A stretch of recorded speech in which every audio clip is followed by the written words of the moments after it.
This past month, the line between people and great white sharks seemed to disappear. Sometimes unaware, sometimes filming every second. Here, a large juvenile great white moved through extremely shallow water.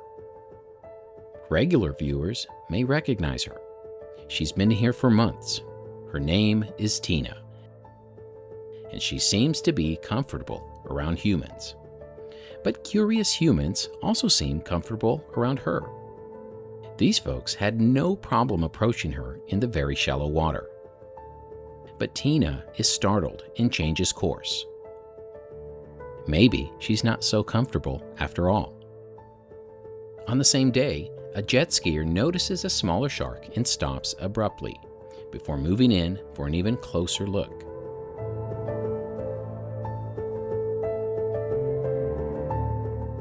Then I found the smallest great white shark I've seen in years. It was cruising through the shallows when bottlenose dolphins suddenly filled the frame. The little shark immediately flinched away. But when I lifted the drone, I realized that those two dolphins were only the edge of a much larger pod.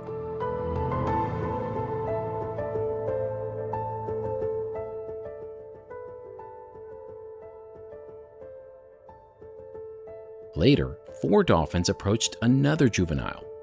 The shark dropped deeper, turned out of their path, but then quickly reappeared behind them and continued following. In just one morning, I had watched great white sharks share the water with surfers, boats, jet skis, and dolphins. But none of those encounters prepared me for what would happen next.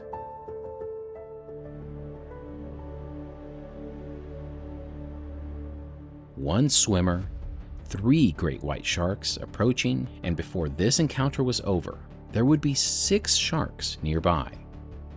From shore, my cameras captured the dorsal fins breaking the surface. Look closely, there's more than one. But from high above, I could see the full picture.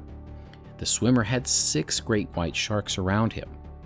He clearly appeared to notice at least one dorsal fin, but I don't think he realized just how many sharks were around. A lifeguard began blowing a whistle to alert him. Another guard even paddled out to speak with him directly, but the swimmer simply waved them off, seemingly unconcerned. And as I lowered the drone, he didn't retreat. Instead, he stopped and watched as 2 dorsal fins moved closer. One belonged to a smaller shark, the other to Tina. Tina was closing the distance. And as regular viewers have seen, she has a tendency to make her presence known at the surface. Once again, her comfort around people was clearly visible. By this point, most of the other swimmers had already left the water. I'm not sure why this man chose to remain, but he did. The 2 sharks continued toward him and passed without incident. As he continued swimming, another shark approached. This one, a smaller juvenile. By this point, people had gathered behind me on the beach, watching the entire scene unfold over my shoulder.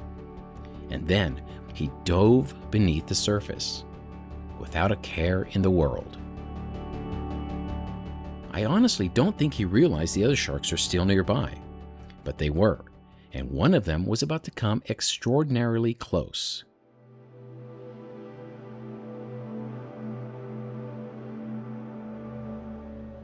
As the swimmer changed direction, a smaller juvenile passed directly beside him. From his position in the water, it appeared almost impossible for him to see it.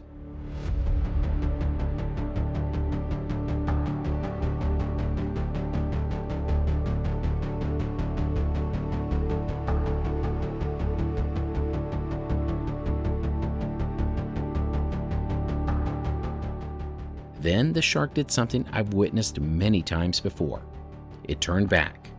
Slowly, it approached the swimmer again, closing to within 1 body length as the man continued forward unaware. Encounters like this likely happen far more often than we ever realize. And despite how close sharks and people sometimes come, actual bites remain remarkably rare. But rare does not mean impossible. Even a young white shark like this could cause a serious injury if it chose to investigate the swimmer with its mouth, the primary way a shark physically examines something unfamiliar. But this swimmer's close encounters were not over. Tina returned. This time, she came even closer. But watch her body language carefully. Her pectoral fins remain extended. Her movement is slow and deliberate, and there are no sudden changes in direction. Nothing about her behavior here suggests agitation. In retrospect, this became an incredibly valuable educational moment. Because in my observations, people swimming alone seem far more likely to receive a close approach than people gathered in a group. A solitary swimmer is easier for a shark to notice, follow, and investigate. And on this day, this swimmer, by his own choice, was very much alone. But it is important to remember that these are wild animals. The only predictable thing about them is that they can, in fact, be unpredictable. Yes, they do sit in the very waves many humans enjoy. But all of this raises an obvious question. Why are so many great white sharks swimming this close to shore here in Southern California? The answer is that these shallow coastal waters are an important nursery habitat for young white sharks. The water near the beach can provide the temperatures they prefer, while the sandy bottom supports many of the rays and smaller fish they feed upon. And it also happens to be the same narrow stretch of ocean where we swim, surf, and play. The sharks are not here because people are in the water. People and sharks are simply using the same place for very different reasons. And while many of the sharks seen in these nearshore nursery areas are juveniles, they are not the only white sharks traveling along this coastline.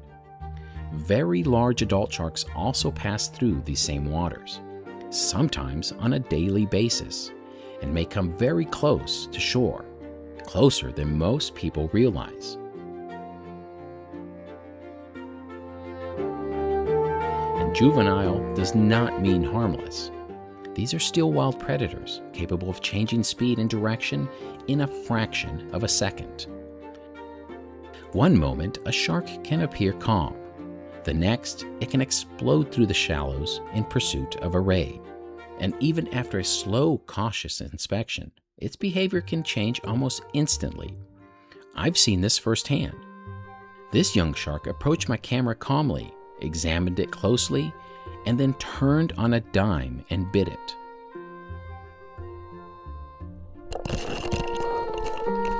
That unpredictability is part of what makes these animals so remarkable.